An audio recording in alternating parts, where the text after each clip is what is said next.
नमस्कार, मी भरत फुलारे, संस्थापक अध्यक्ष पत्नी पीडित पुरुष आश्रम औरंगाबाद। आज दिवसेंदिवस पुरुषांवर होणारे जे अन्याय अत्याचार आहे ते वाढत चालले।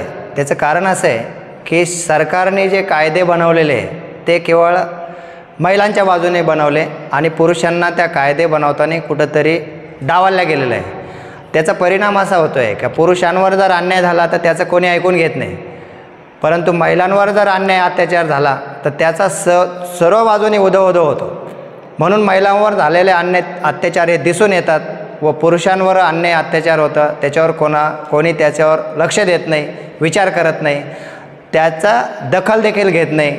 म्हणून पुरुषांवर जे अन्याय अत्याचार होता ते आपल्याला दिसून येत नाही।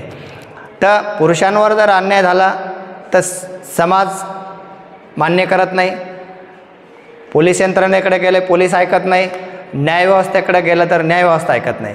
आणि अशा परिस्थितीत सांगायचं कोणाला? म्हणून कोणी ऐकूनच घेणार नसलं किंवा कमीत कमी त्या माणसावर जर अन्याय झाला तर त्याचं दुःख हे कोणीतरी ऐकून घेतलं तर तो कमी होऊ शकतो। नाही त्याच्यावर कारवाई झाली परंतु ऐकलं तरी कमी होतं। परंतु आपलं दुर्दैवाची गोष्ट अशी आहे की कोणाला ऐकायला वेळ नाही आणि कोणी ऐकूनही घेत नाही।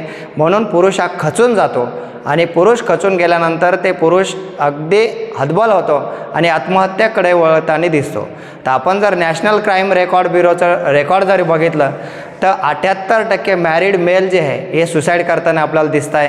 तर त्याच्यात जर महिलांचं प्रमाण आहे तर ते 28च्या पण खाली 28%च्या, ते चांगलं आहे। त्याचप्रमाणे पुरुषांचं देखील झालं पाहिजे।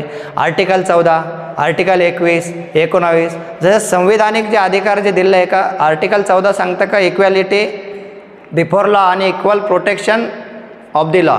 तर तसं प्रोटेक्शन आणि जगण्याचा जो अधिकार आहे आर्टिकल 21मध्ये, तो जगण्याचा अधिकार देखील माणसाचा पुरुषांचा हा हिरावला गेलेला आहे। कुठंतरी माणूस स्वातंत्र्यातून लग्न झालं का पारतंत्र्यात जातो असं मला वाटतं।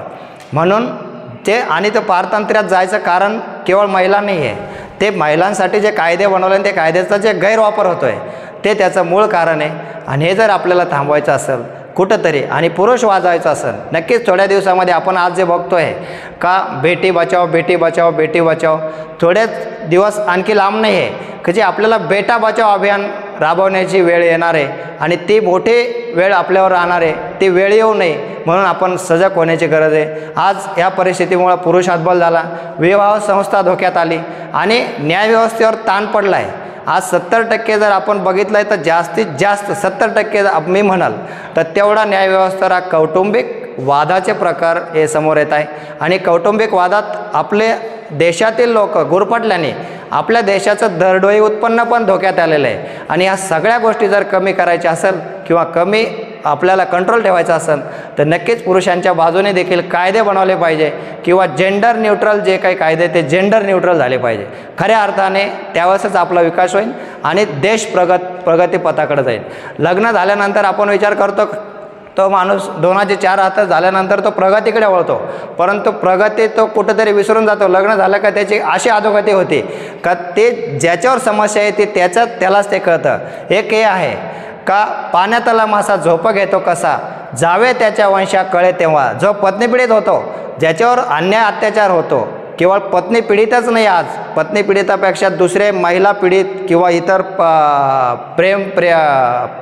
प्रेयसी पीडित यांची पण समस्या वाढली आणि ही फॅक्ट आहे, ही आपण समाजाने ॲक्सेप्ट केली पाहिजे। ही कुठंतरी शासनाने याची दखल देखील घेतली पाहिजे आणि असं झालं तरच आपण याच्यातून बाहेर सुटू शकतो असं मला वाटतं।